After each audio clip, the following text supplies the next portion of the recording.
বস এখন আমরা কথা বলবো তেরে ইশক মে ছবিটা নিয়ে, যেখানে মুখ্য চরিত্র অভিনয় করেছে ধনুষ, কৃতি সানন, ছবির পরিচালক আনন্দ এল রায়। তো কেমন হলো এই ছবিটা এবং এই ছবিটা কি রাঞ্জনার সাথে কানেক্টেড? তো উত্তর প্রথমেই হ্যাঁ।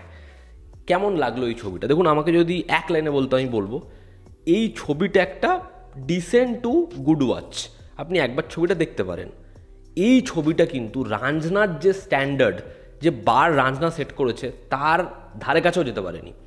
কিন্তু এই ছবিটার মধ্যে কিন্তু ভালো দিক ডেফিনেটলি আছে, সমস্যাও আছে। এবং সমস্যাটা হচ্ছে এই পরিচালকেরই জিরো সেই ছবিটা যেভাবে সাফার করে, যে লাইনে গিয়ে সাফার করে, এই ছবিটাও সেম লাইনে গিয়েই সাফার করে। ছবির গল্পটা আমি একটু করে বলছি। এখানে ধনুষের যে ক্যারেক্টার শঙ্কর, তার জীবনে মুক্তি, কৃতি সাননের যে ক্যারেক্টার, সে কীভাবে আসছে, দুজন যারা হচ্ছে একদম বিপরীত প্রান্তের দুটো মানুষ, তারা কি একে অপরের প্রেমে পড়ছে। এবং এই ভালোবাসাটা, সেটাতে মৃত্যু, সেটাতে মুক্তি নয়, এটা যখন একজন কেউ মাথায় বসাচ্ছে, সে যখন রিয়েলাইজ করছে ধনুষের ক্যারেক্টারটা জীবনটাকে কীরকমভাবে দেখছে এবং এই দুটো মানুষের কি আবার পাথ ক্রস হবে, এর থেকে বেশি জানতে হলে আপনাকে নিকটবর্তী সিনেমা হলে কি ছবিটা দেখতে হবে। ছবির পজিটিভ দিক, নেগেটিভ দিক, আমার কাছে এই ছবির জন্য কিছু পজিটিভ দিক রয়েছে এবং বেশ কিছু নেগেটিভ দিকও রয়েছে। ছবির প্রথম পজিটিভ দিক হচ্ছে এই ছবিতে ধনুষের পারফরমেন্স। আসলে এই ছবিটা না ভীষণভাবে পারফরমেন্স ওরিয়েন্টেড এবং প্রত্যেকে নিজের কাজ যেভাবে, যে লেভেলে করেছে সেটা টেরিফিক। ছবিতে ধনুষের একটা সিন রয়েছে, সে নিজের মায়ের নামটা বলে, আপনি খালি ওই জায়গাটা, ওর চোখ দুটো দেখবেন, বা ছাদে গিয়ে বলছে আমরা এটাও করতে পারি, এটাও করতে পারবে, তুই এটা কর, ওই জায়গাটা দেখবেন। বা যখন ওই ক্যারেক্টারটা চুপ হয়ে যাচ্ছে, যখন ওর চোখ শিফট করছে, যেভাবে কান্নাটাকে হোল্ড করছে, ধনুষের পারফরমেন্স জাস্ট নেক্সট লেভেল, উড়িয়ে দিয়েছে, জাস্ট উড়িয়ে দিয়েছে। কৃতি সাননকে যা দেখতে সুন্দর লেগেছে, এবং শুধুমাত্র সুন্দর নয়, যা পারফরমেন্স দিয়েছে, ক্যারেক্টারটা সে অন্য জায়গাতেই নিয়ে গেছে পারফরমেন্স দিয়ে। কৃতি ধনুষের পাশে দাঁড়ানো পারফরমেন্স দিয়ে, এটা কিন্তু খুব সহজ নয়। এবং কৃতি কিন্তু ছবিটার জন্য খুব খেটেছে। কৃতির পারফরমেন্স খুব মানে জাস্ট খুবই ভালো আর কি। এখানে যদি একইভাবে বলি প্রকাশ রাজের ক্যারেক্টারটার যা ইম্প্যাক্ট, খুব সহজ করে বলতে গেলে 100% লাভ। সেই ছবিতে আপনারা বাবার যে গল্পটা, বাবার যে পারফরমেন্স, সেটা কিভাবে আমাদের ওপর ওয়ার্ক করে, এবং ট্রেলারে তারা এটা বলেও দিয়েছে, টিজারও এটা বলে দিয়েছিল। যাই হোক, প্রকাশ রাজের যা পারফরমেন্স, যা ইম্প্যাক্ট ফেলে, দারুণ, জাস্ট দারুণ। এই ছবিতে টোটা রয় চৌধুরী, তার জায়গাটা আপনারা দেখবেন, খুব ভালো কাজ করেছে টোটা। মানে হিন্দিতে যখনই টোটা কাজ করে, মানে দেখলে ভালো লাগে। সে কেন যে ব্যাকডেটেড আমাদের এখানকার মেইন স্ট্রিম ছবি করে, মানে সে অনেক বেশি কিছু ডিজার্ভ করে। যে বন্ধুর চরিত্র অভিনয় করেছে খুব ভালো, এবং এখানে একটা কেমিউ রয়েছে, যেটার আমরা হিন্ট পেয়েছিলাম ট্রেলারে, এবং আমি সেই ট্রেলার রিভিউতে যা বলেছিলাম, প্রেডিক্ট করেছিলাম, বিষয়টা সেরকমভাবেই আসে। কিন্তু ওই সিনটার যা ইম্প্যাক্ট, ওই যে ডায়ালগটা, সেটা যেভাবে হাই দেয়, কেমিউটা হচ্ছে আচ্ছা বড় ছবির কেমিউকে, বড় ইউনিভার্সের কানেকশানকে উড়িয়ে দেয়, ফু দিয়ে উড়িয়ে দেয়। ওই কেমিউটা তুখর হয়েছে। সেকেন্ড হচ্ছে এই ছবির কিছু মোমেন্টস, ছবিতে যেভাবে কিছু মুহূর্ত আসে, রোম্যান্টিক সিন বলি, ইমোশনাল সিন বলি, দুজনের কেমিস্ট্রি বলি, একটা সম্পর্ক বলি, ব্যাপক, জাস্ট ব্যাপক। এবং ছবির যে ফার্স্ট হাফ, সেটা আমার এতটা গ্রিপিং, এতটা সুন্দর করে বিল্ড হচ্ছিল, ফার্স্ট হাফ আমার বেশ ভালো লেগেছে। ছবির মধ্যে ওই মুহূর্তগুলো পার্ট অ্যান্ড পিসেসে এত সুন্দরভাবে ফার্স্ট হাফে আসে, ভালো। সেকেন্ড হাফেও সেটা কিন্তু অনেক জায়গায় ভালো। তো ছবির মধ্যে ওই মোমেন্টসগুলো রাইটিংয়ের মধ্যে আছে। ছবির ডায়ালগস, ছবিতে এক্সেবার কারেক ডায়ালগ এরকম রয়েছে, যেগুলো কিন্তু গোদা ভারী সংলাপ নয়, কিন্তু সংলাপটা আপনার সঙ্গে থাকবে। ছবির ডায়ালগস রাইটিং পুরো চুমু হয়েছে, পুরো ক্রিস্প হয়েছে, হেভি লেগেছে আমার। একইভাবে হচ্ছে এই ছবির মিউজিক, ছবির background score. AR Rahman finally এরকম একটা অ্যালবাম এনেছে। আমি এটা রাঞ্জনার সাথে কম্পেয়ার করছি না যে রাঞ্জনার লেভেলে গান হয়েছে, না, বাট গানগুলো ভালো লাগে, গানের মধ্যে একটা ইমোশন রয়েছে। ব্যাকগ্রাউন্ড স্কোর সত্যি ভীষণ ভালো। ছবির ভিএফএক্সের কাজ, সেটা সত্যি বাজেটের তুলনায় ভালো। ছবির first half writing wise, development wise অনেক বেটার। এবং এই ছবির যে আইডিয়াটা, সে আইডিয়াটা কিন্তু ভালো ছিল।